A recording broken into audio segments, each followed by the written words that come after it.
The pop-up. It's what makes or breaks our surfing progression, dictating which waves we can ride. We've had a fair few questions for the channel on the pop-up recently, so I thought this would be a good place to start. This is tip time, now let's get into it. There's not just one pop-up though, there are actually 3 that I like to focus on depending on the level of surfing you're at. So let's get into those now.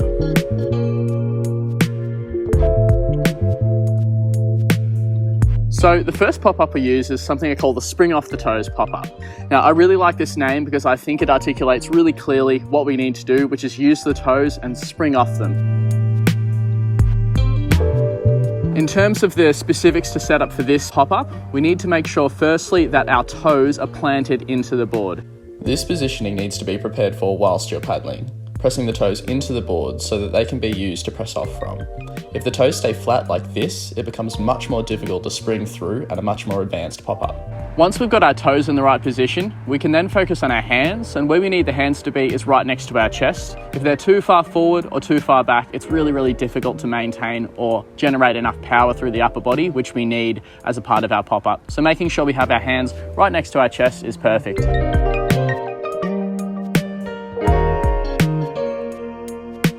What we then want to do is come into our plank position. The plank position is a great way to learn the importance of clearing space underneath your knees, hips and chest in order to be able to swing the lower body through.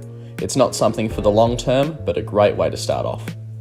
Whilst learning this pop-up, it's a great idea to come into the plank position and then bend the knees, compressing into the toes so that we can generate more power to swing our lower body through. Once we get really good at doing these processes one at a time, these being toes, hands, compressing and popping through, we can then progress to a smoother pop-up where all of these occur together. So consistent practice is key.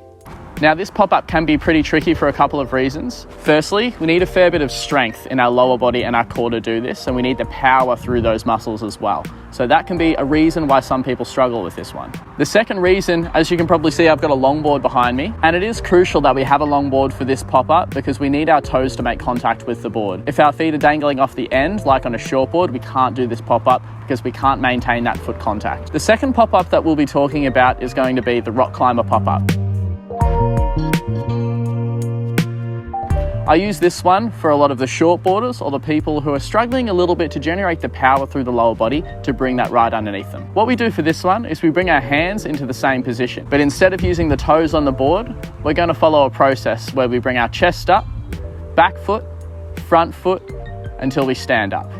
Now, what this does is the back foot coming up first allows us to extend and spring up off that back foot to raise our core, raise our hips, which creates a lot of room for us to move and pass through with our front foot.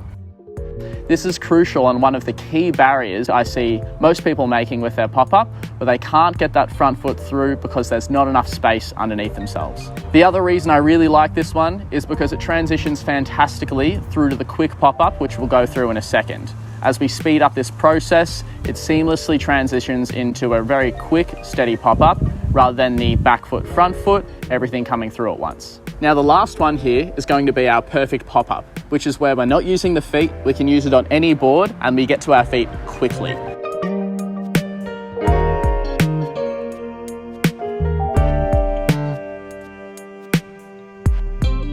The problem with some of the previous pop-ups is it takes time. So with the rock climber pop-up, if we're in a really critical position, it might take longer to get to our feet than it does with the perfect pop-up, and so it might lead to us nose diving or getting up onto our feet midway down the wave face, which we know isn't what we want to achieve. For the perfect pop-up, what you'll actually see is your feet don't make contact with the board. This is perfect for something like a shortboard pop-up because we won't be able to make contact with the feet. So what we do is we have our feet up, hands in the same position next to our chest. We then need to try and focus to pop off our knees to bring everything through. Now, this pop-up requires a lot of strength and power from the core and lower body, so it can be a great at-home practice that you can then transition into the water.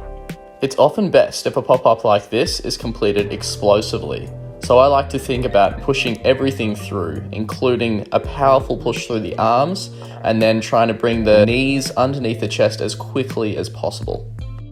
You can also notice here that the back and front knee and foot actually travel through this together, with the back foot landing first as it doesn't need to travel quite as far. Looking at this motion, you can see how effective something like explosive burpees could be for some at-home practice.